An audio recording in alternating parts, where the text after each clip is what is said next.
Let's date forever.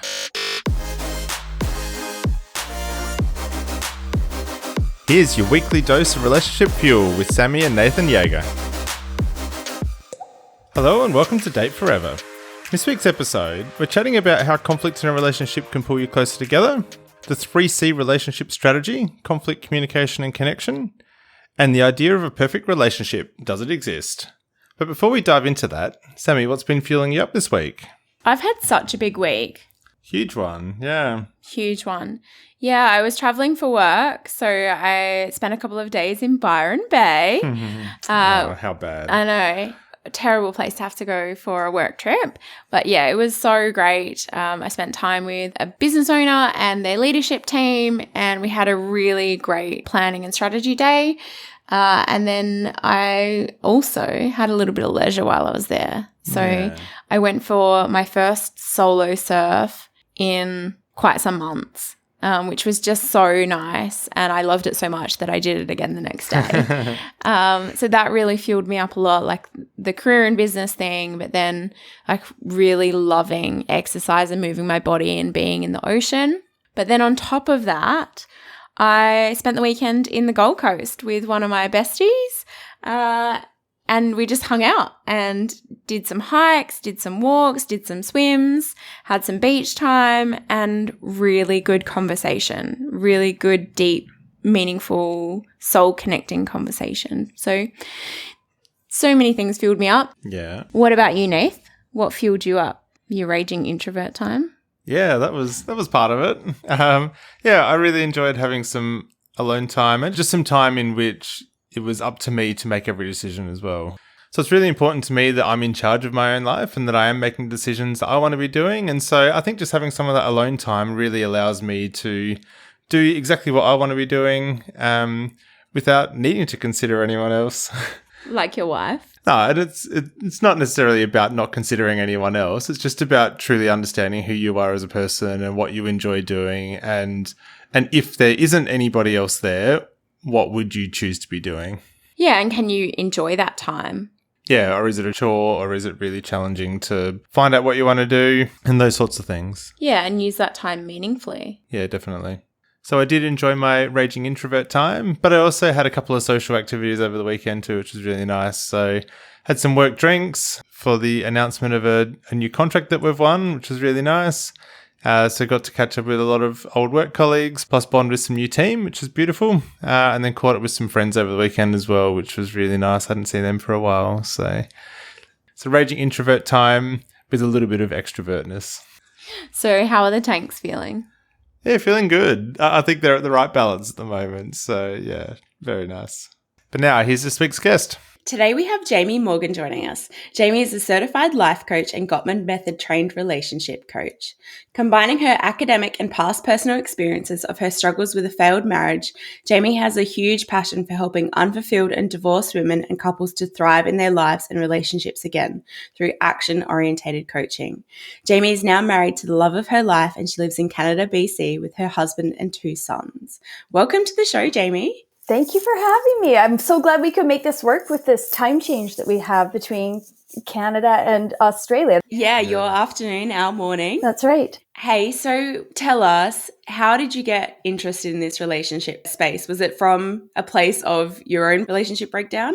Yeah, honestly. And I've always been really, I put myself in therapy, I think at the age of 13. I have always been drawn to healing, and I am somebody, and this isn't a bragging thing. This is just a fact about me. Sometimes I actually wish I wasn't quite so much this way, but when there's something wrong, I always want to fix it, within myself. And so it led me into therapy and eventually relationship therapy with my ex-husband. But at the time we were just dating when we started. And it was just by fluke. My therapist, or our therapist, was Gottman trained. So John and Julie Gottman are a well-known couple in the relationship world who have just paved the way for so many of us to be able to understand relationships through their scientific studies of couples that they've done over many, many decades of studying couples and their behaviors, their interactions, all of the things that couples do. They do it in their love lab in Seattle. And then they follow these people over time and have them come back in. through the combination of like physiological responses, like heart rate and temperature and all that kind of thing, and also studying their behaviors and their communication styles, and then whether or not they lasted in their relationship. Did the marriages last or did they end up divorced? And they were able to do this within so many couples over so much period of time to really like get it down to a science of what successful relationships look like. What are the things that what they call the masters of relationships, what are they doing that make relationships work? And I, from the beginning of having a therapist that worked with us in this capacity, I was just fascinated by it. And yes, I'm the relationship coach that's divorced, but now happily remarried. I feel like I've been there. I've seen so much, the good, the bad, the ugly. And it's just inspired me because I know that these tools work. And it's like, it's fun. And I think it's, I don't know, maybe it's also a part of the process of divorce. And I'm not saying that only divorced people want to make their marriage work, but I can tell you this much from my own experience, right? Is that if I had had these tools when I first got married and was able to have the same desire to make a relationship work the way I do now, everything would be that much different. Do you know what I mean? So what were some of the challenges or struggles in that relationship, in that marriage? In our relationship, we were fire versus fire. And I think so many relationships, everybody's different. Like we can look at attachment styles and all of these types of things and how personalities play into our relationships, right? But for us, we had a lot of conflict and it was handled like, and I take equally, I believe relationships are 50-50 and I take equal the amount of blame, but we came at each other hot and angry and very, very heightened, you know, so big fights. And so it was, we worked hard on learning the skills to manage that. And actually, I'm really, really proud because we were married 13 years together for 15. Our relationship was a success. We were in a really good place when he got diagnosed with a life-threatening form of cancer. And we went through a year and a half of that together. And long story short, he's not here to tell his side of the story. And I have a lot of respect for the fact that cancer does affect the whole family, but he was the one who was going through it himself. And it really does. There's no way it can't make you question every single thing in your life. And as much as I think the therapy, and we had gotten to a really good place through all the work we had done, I think it came down to him doing what he needed to do to feel like he could live his life the way he needed to.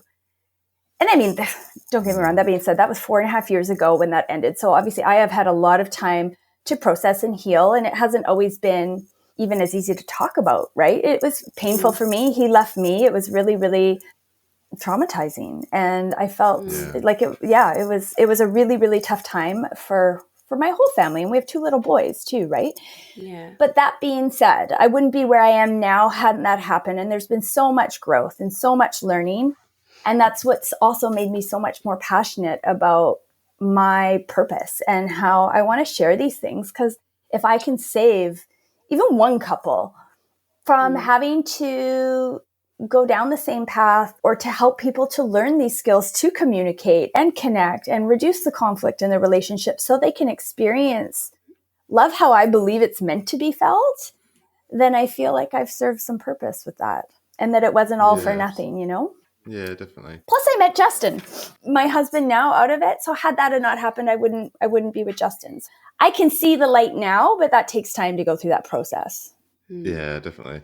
And I really love one of the things you said earlier, that you said that your relationship was a success. And I think so many people go for the old school mentality that you literally need to get married at 20 and then live to 80 and die together for a relationship to be successful. But I just don't really think that's the case. Well, and I think it's changing. I think we are now realizing, I think it's a beautiful thing when it does last a lifetime. And I don't want to glorify divorce.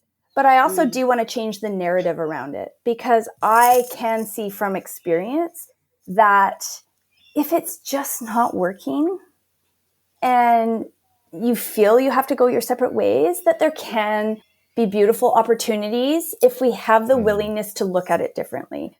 I don't think it has to be necessarily the worst thing, but I do think it's important for couples to really put the time in and the work in, rather than just jumping ship as soon as things go a little bit sideways, right? Yeah. So, Jamie, I'm curious, what were you doing professionally at the time that you were going through relationship therapy and counseling with your husband? I have been a registered massage therapist for over 20 years now here in Canada. And I've been massaging. And so it's been the past 4.5 years. I've been life coaching, personal growth coaching, and relationship coaching, and added that in. And coming up soon, I will be doing that just full time. So that's exciting. Yeah, fantastic. One of the things that you talked about there was that there was a high level of conflict in your relationship.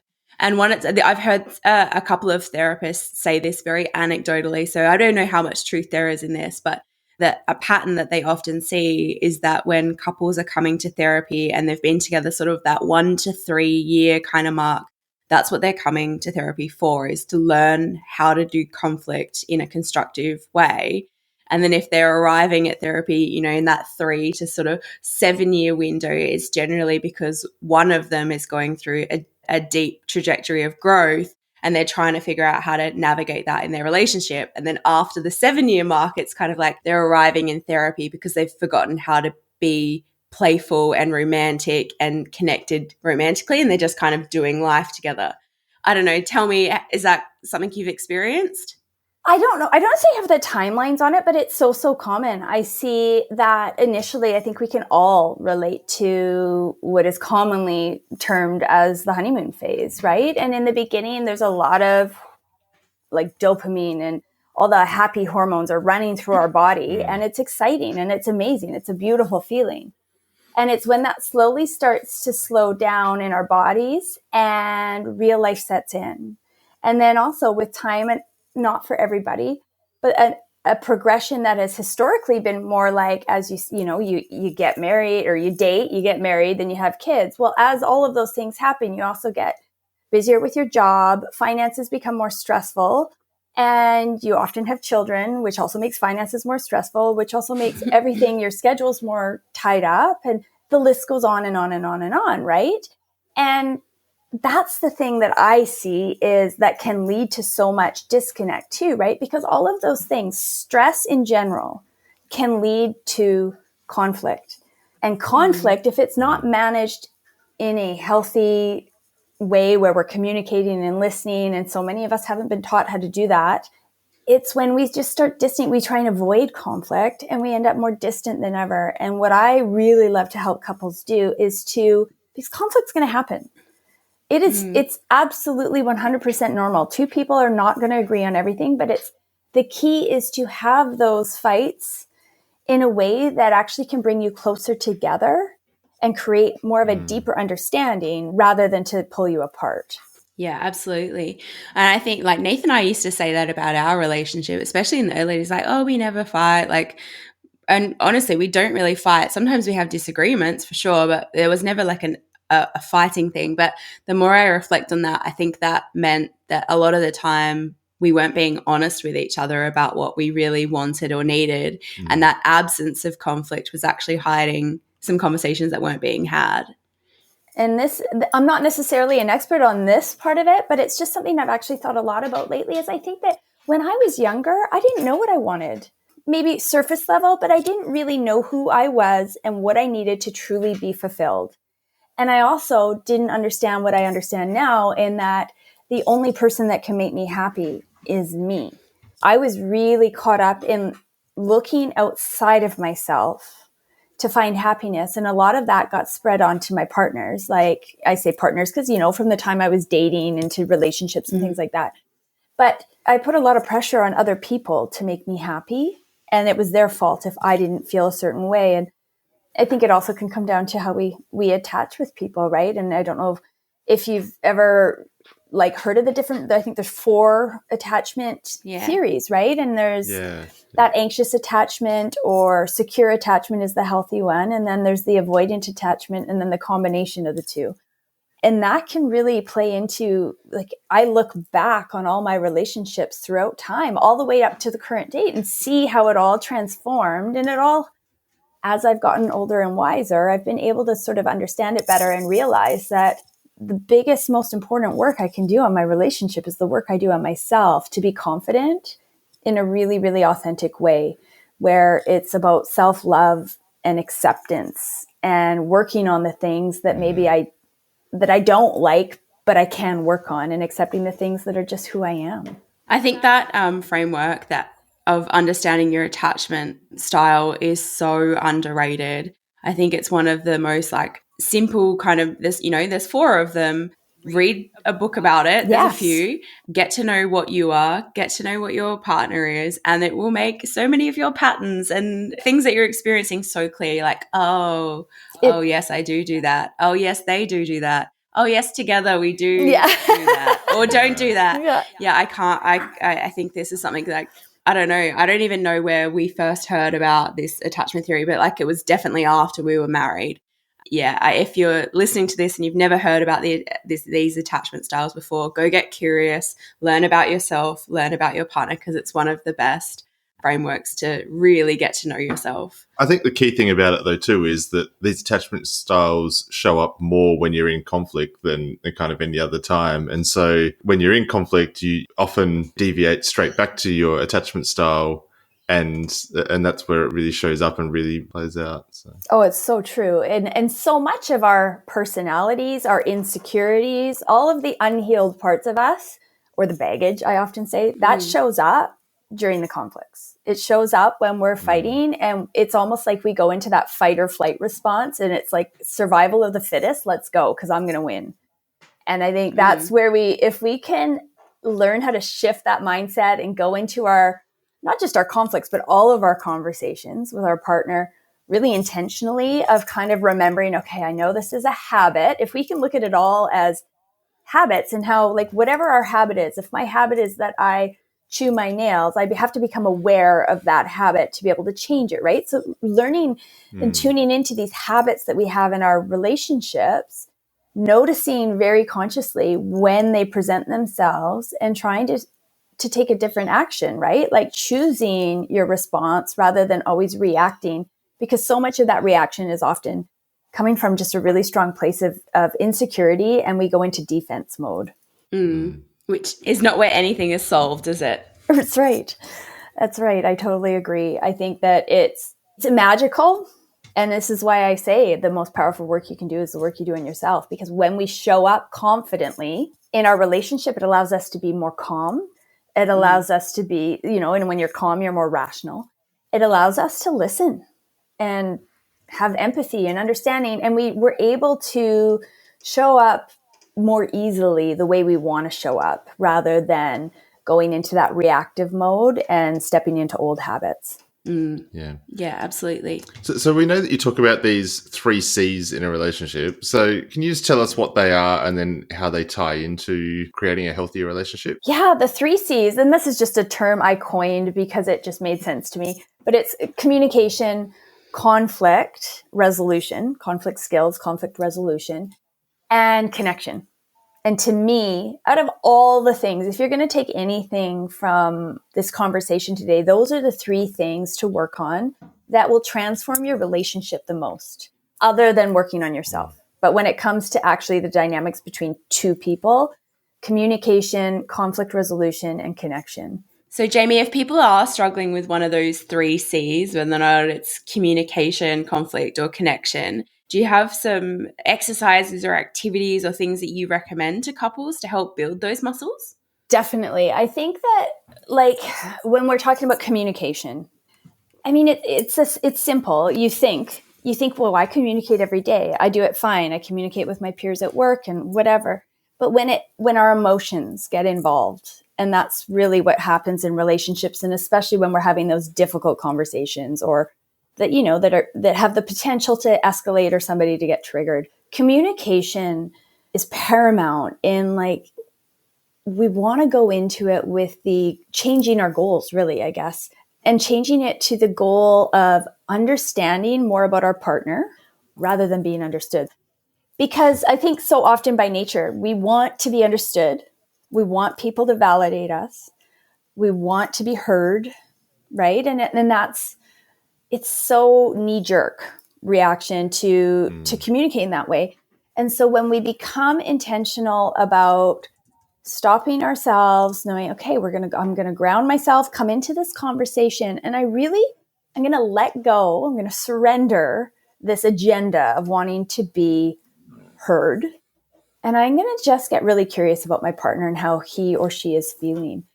And it's so fascinating what happens when you watch the dynamics between two people, when you see one person do that. The other person relaxes into the conversation, and because it feels good. We've all been there. It feels good when you feel like someone is listening and when you feel heard.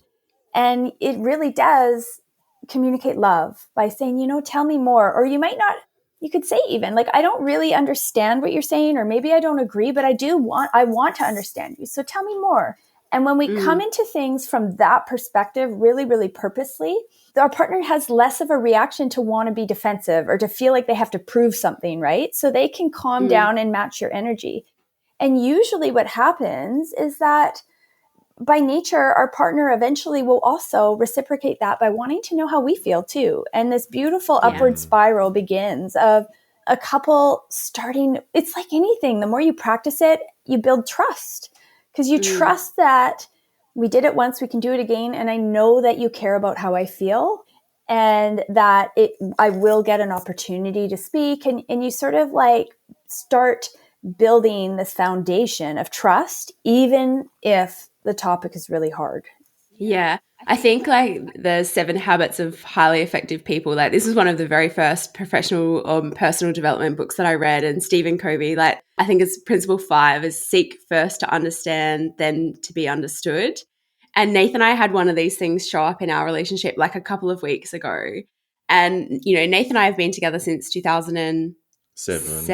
Yeah. So a little while now, but we were having a conversation about our childhood and like what were some of the things that made you really identify or know your social class, like how wealthy your family was, like what were the things, the markers of really wealthy people, what were the markers like in your family that you knew you had money or you didn't have money. And Nath was sharing like, oh, I used to feel really poor as a kid when we would go to events or the fair or the whatever, and mum had brought pre-made food and we weren't able to have the food that was on offer at the show or the canteen or whatever. And I was like, oh my gosh, that makes so much sense why now as an adult you really resist taking your lunch from home. And for me, like I love food, I love cooking, and one of the ways that I show Nath love is with food and doing this act of service for him. So it really didn't make sense to me. I was like, we've got these delicious things in the fridge, they're ready to go, like you can just take it from the fridge and it's nutritious, you're not spending this money, like. And then I've realized this is not about me and the food, it is about Nath experiencing moments in his week where he doesn't feel poor, like where he feels like this is available to him and it has nothing to do with the item, the food at all. And that's what I had made it about. The food from home can be much better than what I'm going to get from the shitty work canteen. It's so interesting because it brings up 2 things for me.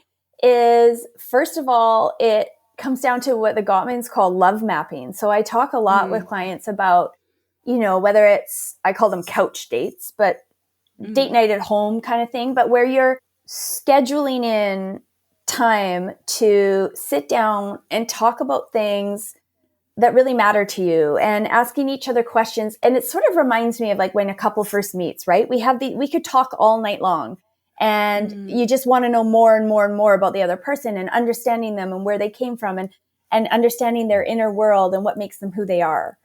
And that love mapping is a lot of like what you're learning about each other in that conversation that you were just saying. And I love that because it's a huge part of what keeps us connected as partners. And then the other thing was the 5 love languages, which right is understanding how each person feels loved. And it happens in our home too, because I'll make dinner.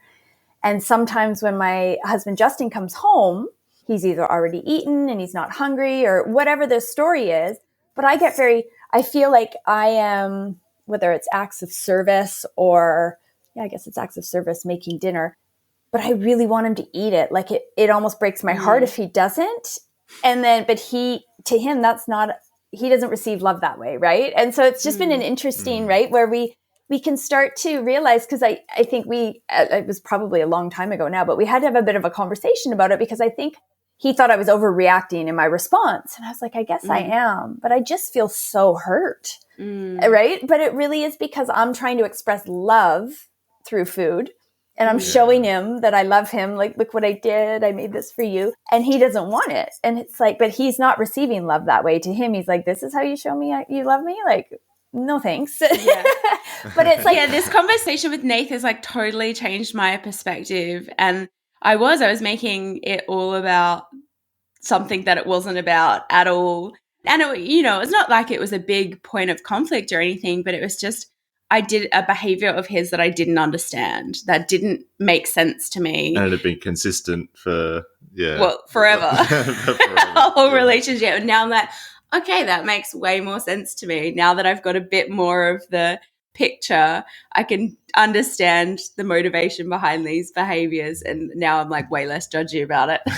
Well, and it's so cool. And that's the beautiful thing about really understanding your partner and getting to know them better, and talking, like, is understanding the why behind who we are and what we do and all of that. I find it fascinating. But there's so much in that, right? Because obviously, I was making an assessment of Nath and his buying behaviors and judging him for it.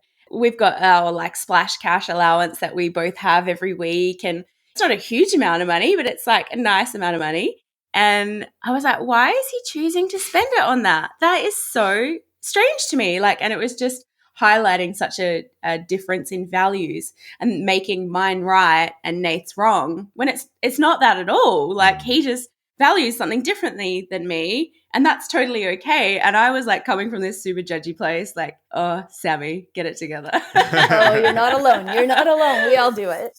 I love that story though. And I think it really does come down to understanding each other. I think it's just about getting back to those questions and really knowing our partners in a deeper way rather than just what's on the surface. And you must have this too, Jamie, like, but Nathan and I host this podcast. We spend probably more than the average couple talking about relationship stuff, personal development stuff, relationship with self stuff. And people will often make comments like, oh, your relationship must be perfect. I'm like, oh, it's not. It's amazing. It's definitely amazing. And we work really hard at it. We spend a lot of time, money, and energy on creating an incredible marriage.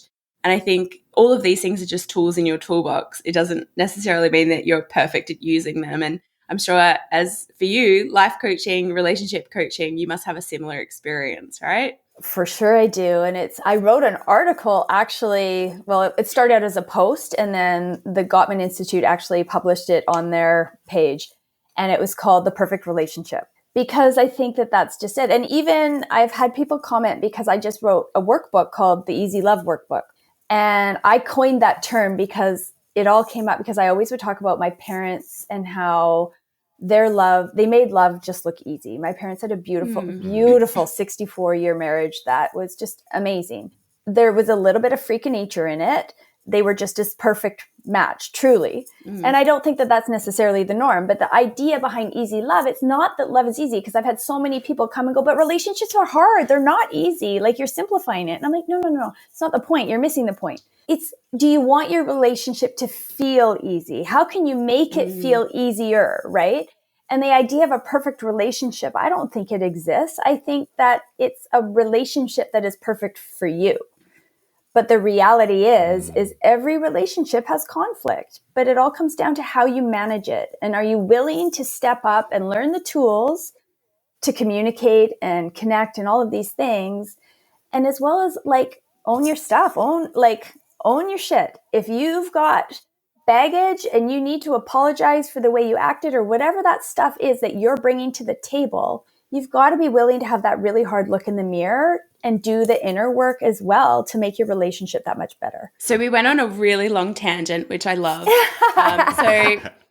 So for communication, if we work on first seeking to understand, then to be understood, what can we do for our conflict and our connection? Yes, conflict resolution is a big one. And I think, first of all, it's understanding what your conflict style is. So it's kind of, again, having that look. I think most of us know. we really, if I can, like, I know myself, I can say right now, and I have worked on it for years, and I am so much better than I was, but I have a temper. So it takes work for me to manage that and to not start yelling and to kind of like keep that under ropes in a healthy way. But there's also whether stonewalling, or which is sort of like creating that wall, or silent treatment kind of thing, or you don't want to communicate. So you make, because it takes two people to talk. And if one person won't talk, then what are you going to do? And then there's people who leave, right? And they're just like, I'm out of here. I don't want to do this. I'm out. And so often the avoidant ones, right? Exactly. After that, yeah. So there's everything in between, and there's combinations. So there's so many different ways that we fight. But one of the big things that I love to really help people through is having those difficult conversations by starting to create rituals within their relationship that can, I guess, avoid conflict that becomes explosive and that becomes bigger than it needs to be, through choosing to schedule. And this is the tricky part, which it's not tricky. It's like, it's simple in theory, but it's harder to make do because so many people are like, I'm not scheduling it in. But if you can schedule in a weekly, like the Gottmans recommend weekly, I always call it the daily check-in, because to me, especially if things have gone a bit sideways in your relationship, I believe that you should take that time to check in daily. For it can be as little as 5 minutes or as long as an hour. But making sure that you're having that conversation that is dedicated at a specific time. You put it in your calendar, just like you do your dentist appointments, any of the other things that matter to you that you actually make happen. We have those things scheduled. Put it in, make it a priority, and sit down at whatever time of day you've decided and say, turn phones off, eliminate distractions, and let's talk about how we feel in this relationship. So this is a very short conversation, specifically to talk about what's going well or what's going wrong and how you feel about that. And it's designed to be a safe space where you can voice the good, the bad, and the ugly, and trust that your partner will listen and that they will then get their turn to speak. Because you can imagine if you're doing this daily or even weekly, it doesn't allow for so much time in between to build and then have a big explosive fight. Because often what happens is we avoid those hard conversations because, like, I don't want to talk about it. I don't want to talk. We push it under the rug. But then the next thing happens. We push that under too. And then the next thing happens. And before you know it, you are so resentful and angry that as soon as you get into it again, it's not a little fight. It's an explosive big deal. So when you're having these short conversations daily, it eliminates the ability for it to get that big, because you're talking about it. And you could say something like, I'm really having a hard time. I'm going to use an example that's maybe silly, but I have a hard time when you don't put your shoes away in the closet. It drives me nuts. Please, I know it seems silly, but it's a big deal to me. So if you could please just help me out, that really means a lot to me.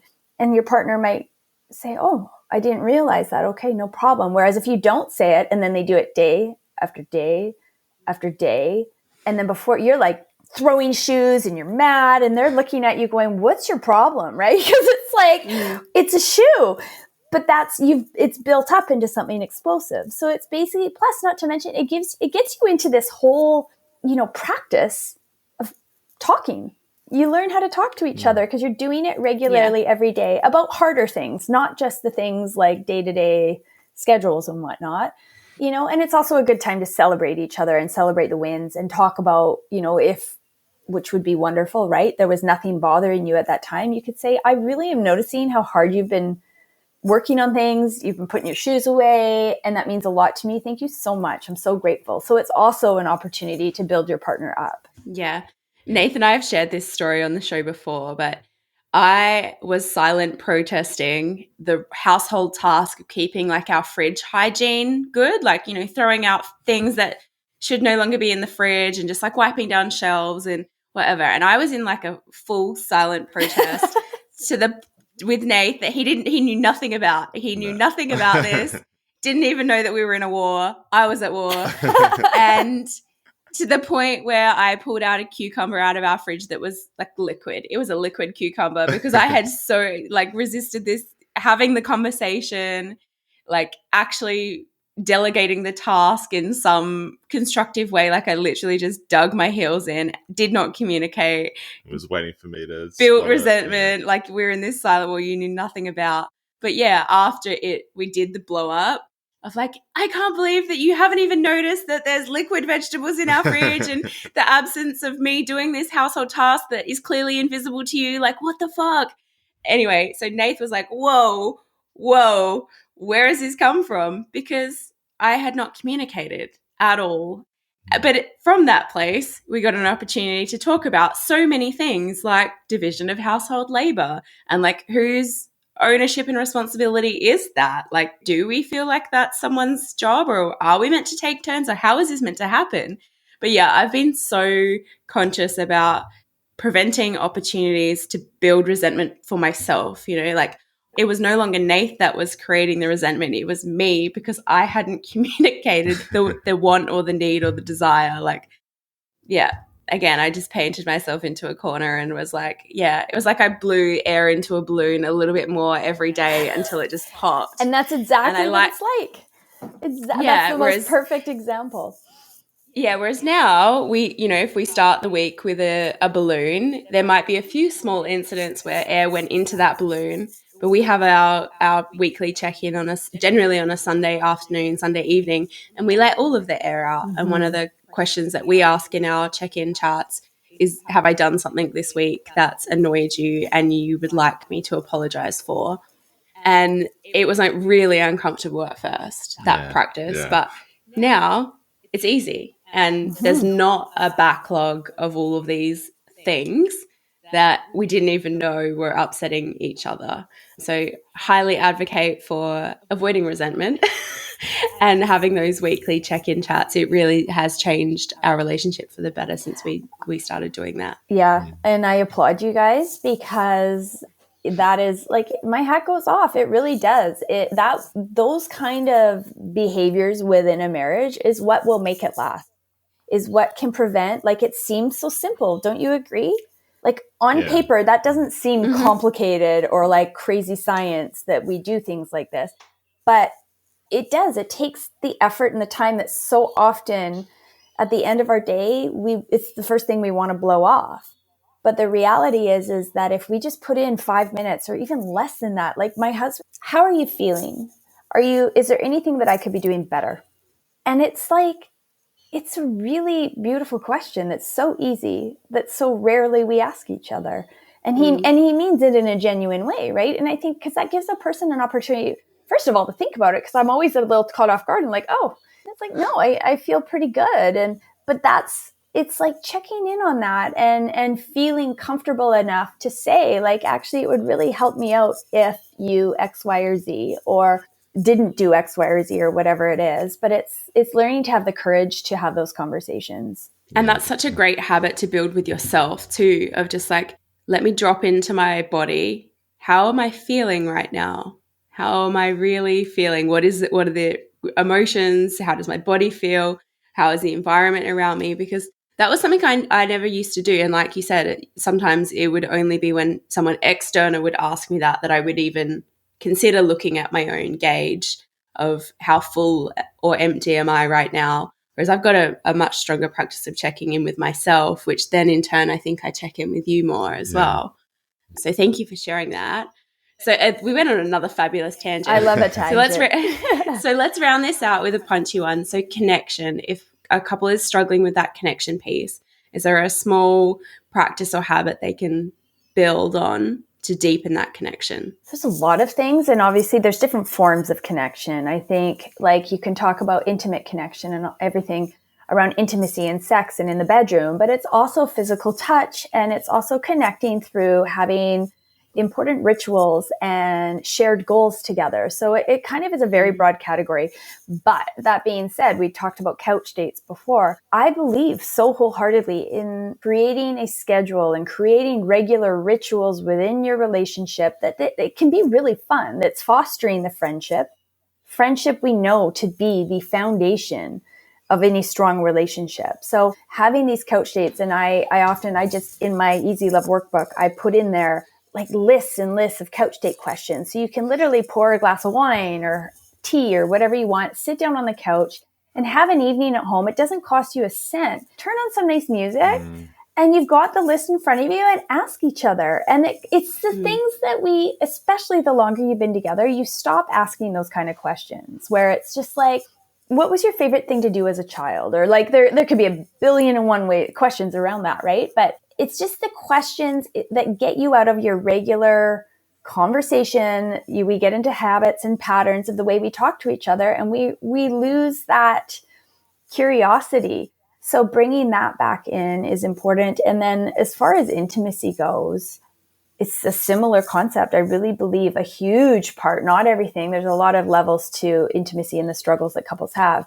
but communication around sex and the bedroom, it for some people is very uncomfortable. It can be taboo depending on where you're from or your religion or all of those kind of things. But the reality is if you're two people and you want your intimacy to be healthy, you need to be comfortable enough to talk about it and to share how you're feeling. And so I've even designed questions in that area, but whether you have questions or not that you can use that are structured, just to sit down and talk about how things are feeling for you and get comfortable telling your partner what you need, what you like, what's changed, and how you're feeling when it comes to that type of thing. Because so often we really don't want to talk about it. And then we wonder why it's not working. Right. So I think connection on that level, it's again comes down to communication and really learning to understand your partner. I really love this idea of having this like cheat sheet of questions to ask. So one of the things that we have done kind of throughout our whole relationship was that we've got this book, I think it's just called The Book of Questions. Yes. And it's just, I think it's like 1,000 questions or something in there and completely random. So we'll often just pick up the book, open it to a random page and then ask the question. And it so easily prompts conversation. Like you just don't know where it's going to go. And it's I love it. I love it. And you can Google it, but they're in lots of places now, all of these types of questions, right? But it's a beautiful way also to do something different. I think we so often, we are in a very high-tech society. We are very addicted to our phones and all these things, right? And it's a part of reality now, right? But we have to become intentional in our relationships to tune that out a bit, turn the devices off, and create very purposeful time for each other where we're connecting on that different level and starting to have some fun asking questions, getting creative with our date nights, things like that. And I think it becomes, when we get intentional about the direction we want our relationship to go, and we get intentional about how we're spending our time together, you start to see a magical shift happen in the energy between two people. Yeah. Thank you so much for sharing that. So Jamie, to round us out, I'd love to know, like, what's a habit or practice you've got in your own relationship that you use to keep it fueled up? Well, I feel like we just spoke about one of the most important ones was the couch date questions. And I think also it's learning how to really, truly self-reflect. And because you spoke about it just a second ago, but when we tune into ourselves and understand what we're feeling in our bodies, and I want to use an example around anxiety because I get anxiety. So when I notice anxiety coming on, I often get, amongst other things, but how I am around my family, let's say, is I can be very grumpy. I can be very sharp and not very patient. So I'm not at my best self. But oftentimes, if I'm not aware and if I'm not in tune with what's happening, like, okay, I'm feeling really anxious right now, and my family has no idea what's going on, all they know is I'm acting like a bitch. And why, whether it's my kids or my husband, but why are you acting like such a cow? And if I have the ability to tune into myself more often and check in with what I'm feeling, starting to understand that anxiety that I'm feeling in my body, and then have the ability to communicate it, whether I understand it or not. I could say something like, I just don't feel like myself right now. I'm feeling like I'm anxious, or I'm feeling really irritated, and I just feel like I need to take a break, or can I have a bit of a time out, or whatever it is. Or if you, at a time when you're not feeling anxious, have the ability to have that conversation with your partner. And so, like, to say, like, when I feel anxious and this comes up on me, I often don't recognize it right away, but this is how I act. And I just want you to understand that I don't mean to be that way. I'm working on it, and I will try and communicate it. So then, for example, if I'm feel anxious, and I'm able to say to Justin, hey, I'm feeling so anxious right now, not only does his reaction change because he's been led into my inner world, He doesn't get as defensive because he knows I'm not just trying to be a cow. And he's able to react with more empathy and understanding rather than him matching my energy and getting on the defense, right? So all of that being said, that's something that has been really profound in our relationship, is tuning into ourselves and our own feelings and recognizing how that is coming out in our actions and behaviors and being able to communicate about it. It causes a huge shift in a positive direction when we can just say what we're feeling, even if we don't understand it. Such a great practice to build on. So, Jaime, thank you so much for joining us and sharing a little bit about your previous marriage, your transition into coaching and relationship coaching, and some of the things that you've learned about from John and some of the things you've learned from John and Julie Gottman, and then your own relationship. So thank you for being so open and honest with us. But to say thank you, we've given a year's worth of seeds to help a family grow some food in Malawi. So thank you so much for making that possible. Oh, that's amazing. And I'm so grateful to be here. Thank you for having me. Oh, not a problem. So, Jaime, if people want to connect with you or get some of the resources that you've touched on, how can they do that? I am on Instagram at the Jaime Morgan. And you can always click the link in my bio there to see what I've got offered, or follow me in my Facebook group. It's free and it's called The Abundant Life Facebook group. And in there, you'll get a really good idea of who I am and what I do. And I would just love for you to join. Awesome. Jump on in because some of those resources sound very handy. Thank you so much. Thanks, Jaime.